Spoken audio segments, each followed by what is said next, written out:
Hey guys, in this video I'm going to share with you a brief summary of the process that I use to do my annual reviews, which I find generally to be a very useful exercise.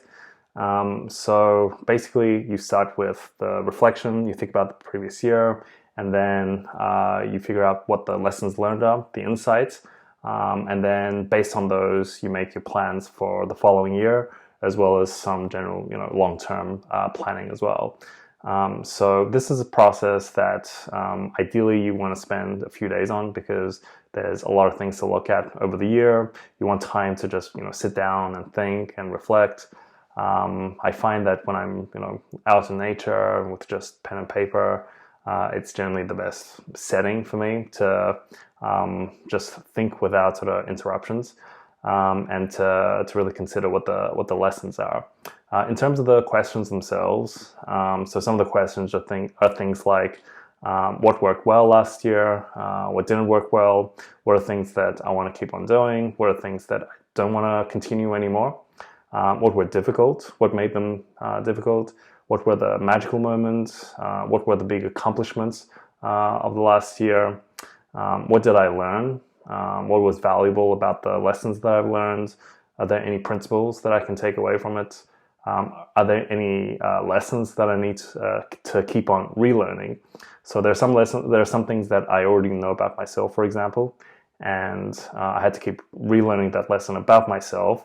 And so those things I've made sort of a priority for myself for this year going forward. So one of the examples is I like to go off into all these different tangents throughout the day. I'll follow different threads, and sometimes when I'm following 10 or 20 threads, I can feel a little bit sort of lost in the details, and then I feel like I haven't really accomplished anything. If they're within the same domain, then it's okay. But when I'm chasing things in like psychology and marketing and and philosophy and some other areas, then I feel like I don't have this sense of accomplishment, and I don't feel like I've made much progress.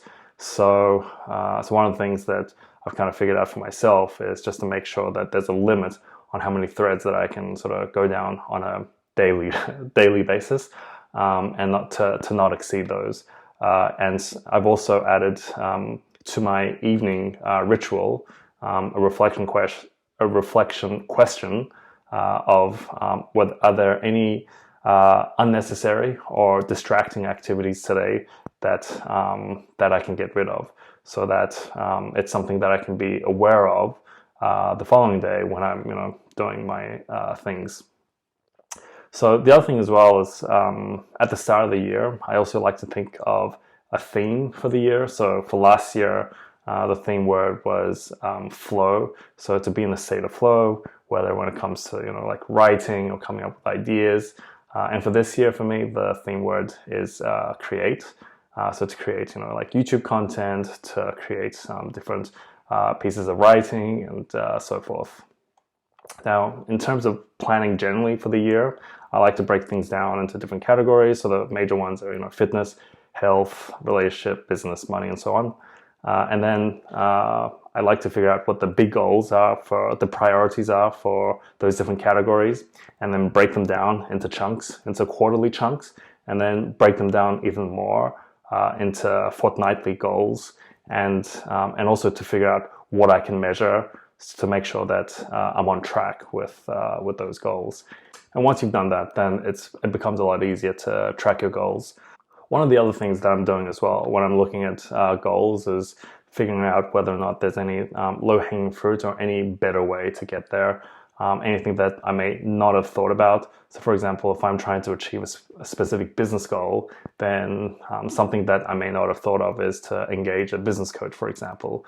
Or if I'm trying to lose weight, for example, then if I'm thinking, okay, I should be like jogging every single day, when the sort of smarter thing to do might be to control my diet more.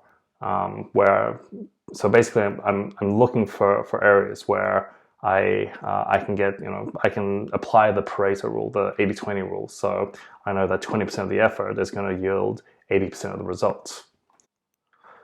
So once I've gone through that exercise, what I'll do is I'll put down the metrics and things into a spreadsheet so that I can measure my progress.